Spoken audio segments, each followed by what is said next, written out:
So thanks very much indeed, Frank, and congratulations on the shortlisting of your wonderful book, The Changing Outer Hebrides, for the Highland Book Prize. And yeah, good luck. Hope it wins as it deserves to do. And yeah, very happy to have you here. So I'm Mandy Haggith. I live in Assynt on the east side of the Minch.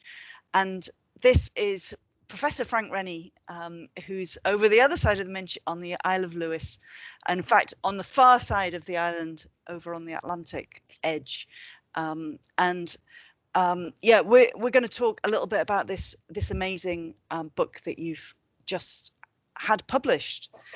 So it's called Galton and the Meaning of Place. That's your place, and the book is suffused with the importance of the sense of place. Do you want to tell us why the sense of place matters to you?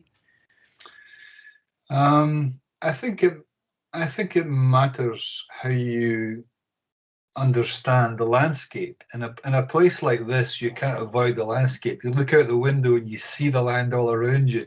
And in fact, in the book, I see you even see the weather. You know, one of the great benefits of this place, you can see the storms coming or the snow passing in the distance. So to understand the place and the meaning of place, I think I began thinking, what makes this place special? And obviously makes it special for me. You would have a different perception of the place because you know different things about it, or the other areas interest you more and so on.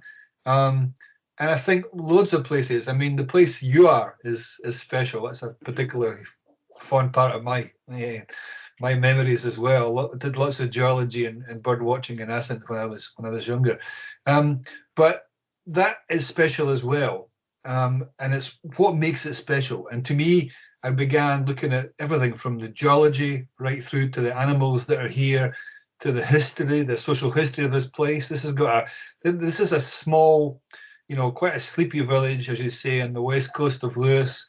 A couple hundred people in the village, quite spread out. Particularly during the pandemic, you hardly see anybody. I see my neighbours in a distance and wave to them, whatnot, passing the village road. But in history, there were some quite turbulent times here. I mean, quite, literally riots and police and army and, because of the land raids and the land reform. And I think all that wrapped up together gives us a special fingerprint, a special signature. And I'm not saying this is better than anywhere else. It is for me, but other people, I think, should be encouraged to find out what makes their place special. And there'll be some of the same things. There'll be archaeology, and there'll be wildlife, and there'll be history that's in common. But it'll be a slightly different complexion and a slightly different signature, which makes that place unique. And I think this is why we have favorite places. Some places you go to and you go, wow, this is me. And other places you go, I never want to come back here. This is awful, and that's where I began this. Great. Okay. And so do you think there's something universal that we can learn by really delving closely into the sense of a particular place? I think it's interesting to learn, where you came from. I mean, my real first, like many people, particularly in this part of the world, my first tentative steps as a young boy into the landscape were understanding the Gaelic names of places. And it's as I say in the book, it's not a million miles away from Chatwin's songlines in Australia. Literally, if you know the meaning of the Gaelic place names, you can navigate your way across places that you haven't been, because it tells you this is the Red Hill and this is the Grey Hollow and this is the boggy, whatever. And so it describes that, and you can actually understand. It brings the place alive to you. There's a great story I mentioned in the book about, I was doing a survey many years ago when I was working for the Nature Conservancy Council, looking at terns.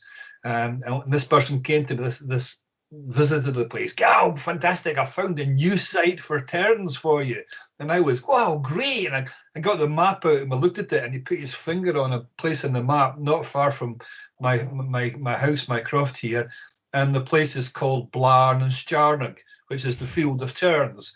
And, you know, and it's really obvious if you understand, but if you don't know Gaelic, then it's, you know, and I think that's the same with many different places and many ideas.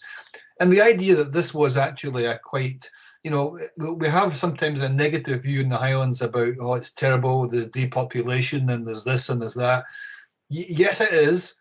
But this village was once a very small farm with one family. And then with the land raids and with the resettlement in the early 1900s, this place became a new town, a new village created, and there were hundreds of people here, young families, big families, and the population is less now. But actually, I would argue that it is more sustainable in the sense that we have smaller families, we have better houses, we have better education, we have better jobs. They had big families because many of them just immigrated and went abroad to earn their living and whatnot. So, you know, I think when you're looking at sustainability and you're looking at the meaning of resilience in a place, which is quite a common theme of landscape now, it depends on when you focus. If you focus on too narrow a time frame, then you'll get a false picture. You know, there are two or three really, in doing this book, it took me about 1.5 years to write this book, but it's been with me forever. And it only came to me actually one morning when we're about to go on holiday to New Zealand about 3 years back. And I just suddenly woke up in the morning thinking, God, that's a brilliant idea for a book. I should really do that.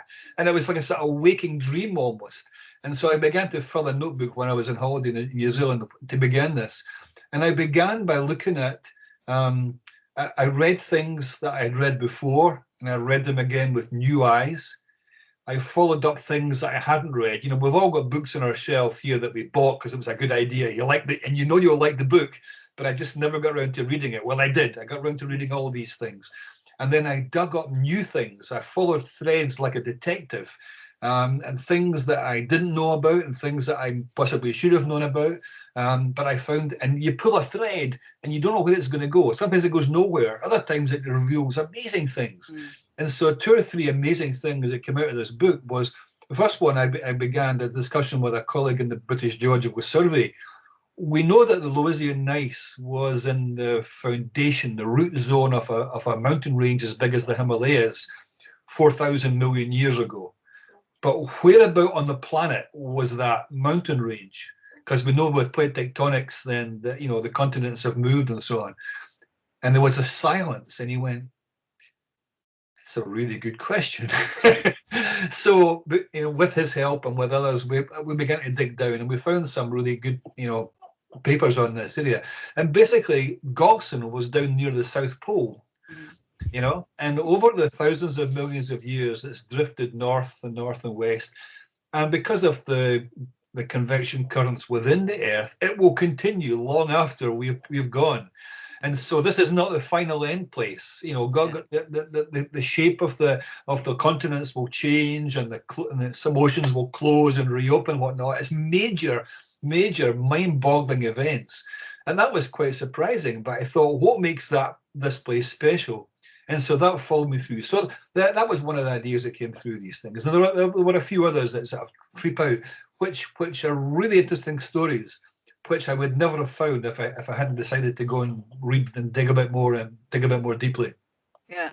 No, great. And that brings us to my next question, which is that, to quote you in the book, the Hebrides are neither distant nor unknown. So that idea that actually where the center is of the world is entirely challengeable, and that actually, for those of us that live in apparently remote places, actually this is the center of the universe, and this is the whole, this is the real heart, and like you said, known and has been known by people for thousands of years, and actually, on the highways, on the sea highways of Scotland for many years.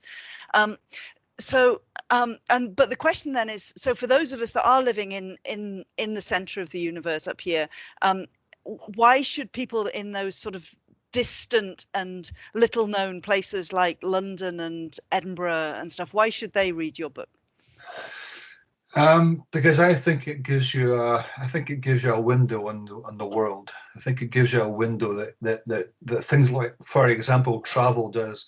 I was in a meeting several years ago there, a university meeting in the Open University in Milton Keynes.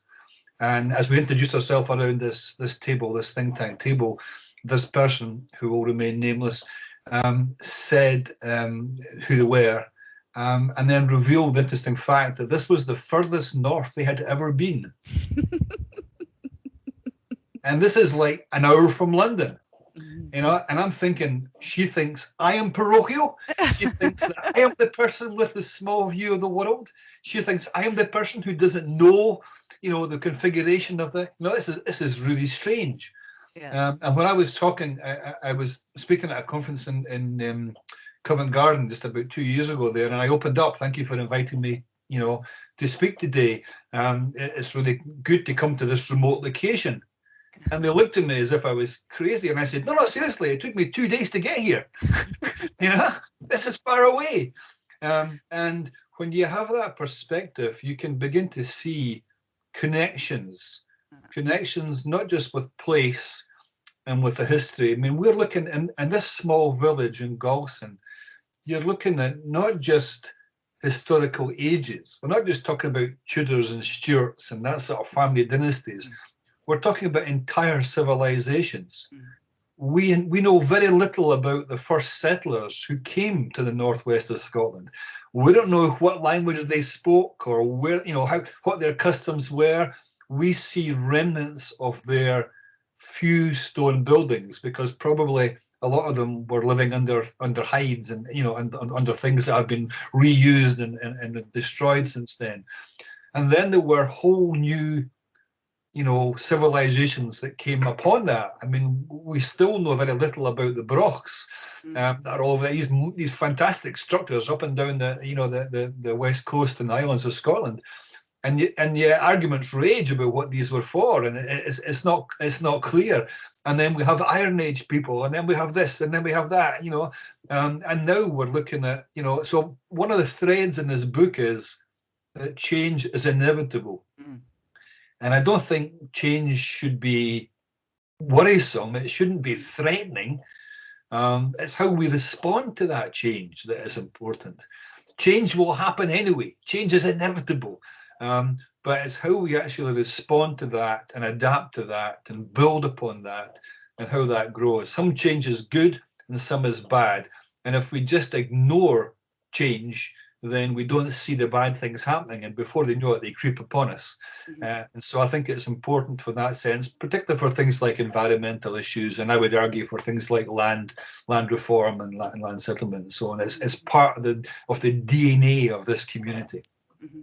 And are that, yeah, I mean, it is the thing that's most fascinating. I mean, the title is so right, that your emphasis is on change all the way through, geological, ecological, meteorological, and social change all the way through. Are there, yeah, and what you get to the future at the very end of your book. Are there, I'm intrigued really to sort of draw you out on whether there are aspects of those changes that you think are most important for us to reflect on for the future to get ourselves to a better place than we are at the moment.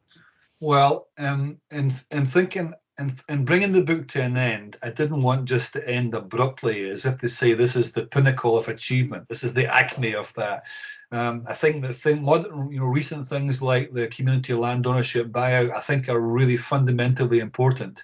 They're not just political footballs. They're really, they matter to people. And this is why things like the land reform movement is doing other things now. It's not just tackling land. It's looking at recycling. It's looking at energy. It's looking at fuel poverty.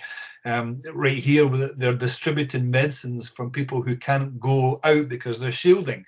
They've taken on board the role of the local newspaper because they can't meet to publish the paper or whatnot. So there's, you know, that social organization, that social cohesion has become important, but that's not the end of it. And so I wanted to look into the future but I'm a scientist. I'm not a big fan of science fiction. I don't know if that disappoints you, but I prefer science fact. And I think the fact is obviously, for me, more fascinating than the fiction is. And I wanted to look at what are the things that we know about that are strongly indicated they're going to happen. So sea level change, for example, is a good. We know sea level has changed countless times over the years. There's evidence of raised beaches and outwashes and so on and so forth. We know that it will continue to change. We know that it's rising just now for various climatological reasons. And I wonder, what's it going to be in the future? So I plotted out, for example, different levels of sea level rise and see how the coastline of this village changes. You will like this one because eventually I'll be able to moor my boat just across the road, just there. Unfortunately, it's about another 1.5 million years from now, so it's a long time before it's going to come up right up the village there. But nevertheless, there will be changes. We know that some bird species, for example, have become more common in recent years. Others have become less so. Yeah.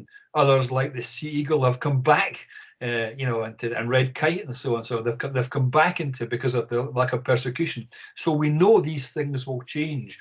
What are the likely changes in the future? And I think it's fascinating. I think that some people, some writers, for example, like Neil Gunn, really strike a chord with me. Gunn was thinking there, looking to the future, thinking about more deeply about this place and the connection between people and place. And I think there's a. I was wondering, is there a particular sort of epistemology of the Highlands and Islands? Is there a way of thinking about the Highlands and Islands? Whether you're writing fiction or poetry or narrative prose or whatever else, is there a way of thinking about these things? And I think there is. I think it's difficult to put your finger on, and it's difficult, to be black and white about it. I think there are loads of grey areas and there are loads of shades. But quite often it comes across in humour more effectively for things that you. When you really know that you understand a foreign language, when you get the jokes in the local idiom, and I think it works the same for the landscape. I think it works the same way. Yeah. No, great. Okay. And final question. Tell us something interesting we can do with a bit of Baler twine. Baler twine. Baler twine is one of these. Baler twine. Since I did that book on Baler twine, you would not believe the emails I get. About once every 6 months or so, I get an email from some person I don't know in some far part of the world that goes, "Aha, I have something else you can do," and he sent me a photograph. And so, yeah, I haven't got enough now so far for a volume 2 of that, but I think it's building up. Baler twine is extremely useful, and I think it should not be underrated. No, indeed. Brilliant. Okay, thanks ever so much, Frank. And I recommend everybody get yourself a copy of The Changing Outer Hebrides and find out about Frank's place. Thank you ever so much. Lovely. And good luck with the prize. Okay, thank you.